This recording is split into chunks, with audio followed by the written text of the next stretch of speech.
Bonjour, aujourd'hui je vais vous montrer comment utiliser l'outil Devoir de Teams afin de remettre un travail en format PowerPoint à vos élèves.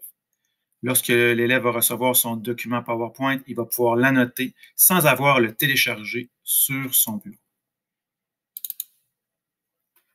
Donc voici l'exercice que je vais remettre à mon élève test dans quelques instants. Un petit problème mathématique. Donc dans ma page PowerPoint, j'ai inséré l'image d'une carte à points.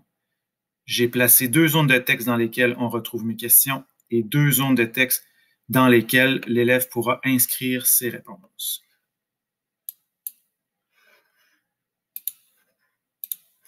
Donc, on se retrouve dans l'environnement de Teams. J'ouvre les portes de ma classe virtuelle.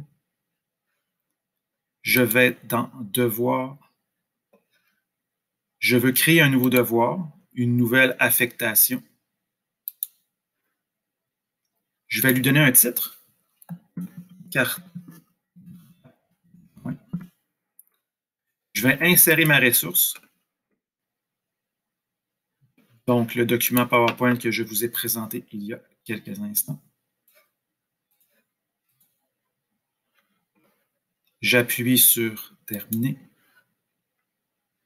Et là, on voit que c'est inscrit « Les élèves ne peuvent pas modifier ». Je vais appuyer sur les trois petits points ici à droite et je vais faire un petit changement. Donc, puisqu'il s'agit d'un devoir, les élèves peuvent maintenant modifier leur propre copie. Aucun point ne sera associé à ce travail. Je me retrouve dans ma classe virtuelle.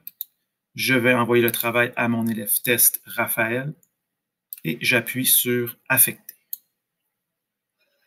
Donc, mon devoir a été envoyé. Mon élève test devrait avoir reçu le devoir.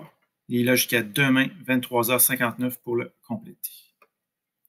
On va aller voir sur sa plateforme qu'est-ce qu'il a reçu. Donc, dans Activités, il a reçu une petite notification. Afficher le devoir. Donc, Raphaël affiche son devoir.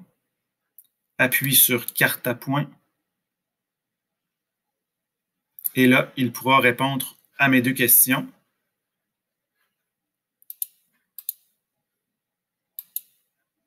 Et il pourra laisser également, à partir de l'outil dessin, il va pouvoir laisser ses traces, les traces de sa démarche. Donc, voici le cheminement de Raphaël. Donc, Raphaël laisse ses traces. C'est important que Raphaël appuie sur la flèche sélectionnée avant d'aller écrire ses réponses dans les zones de texte. Donc, Raphaël écrit sa réponse. 4 paquets, donc 4 fois 12 points, plus 8 points supplémentaires, égale 56. Lorsque Raphaël a terminé, il appuie sur « Fermer » et il peut me remettre son devoir. Oh. On va retourner sur la plateforme enseignant. J'ai reçu une notification. Je vais aller voir dans Devoirs, les devoirs de ma classe virtuelle. Donc, j'appuie. Et là, je vois que Raphaël a bien remis son devoir. Je vais l'ouvrir.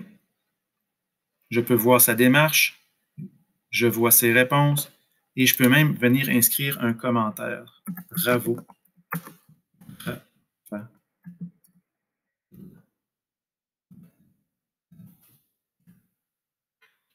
Lorsque je lui ai écrit mon commentaire, j'appuie sur « Retourner ».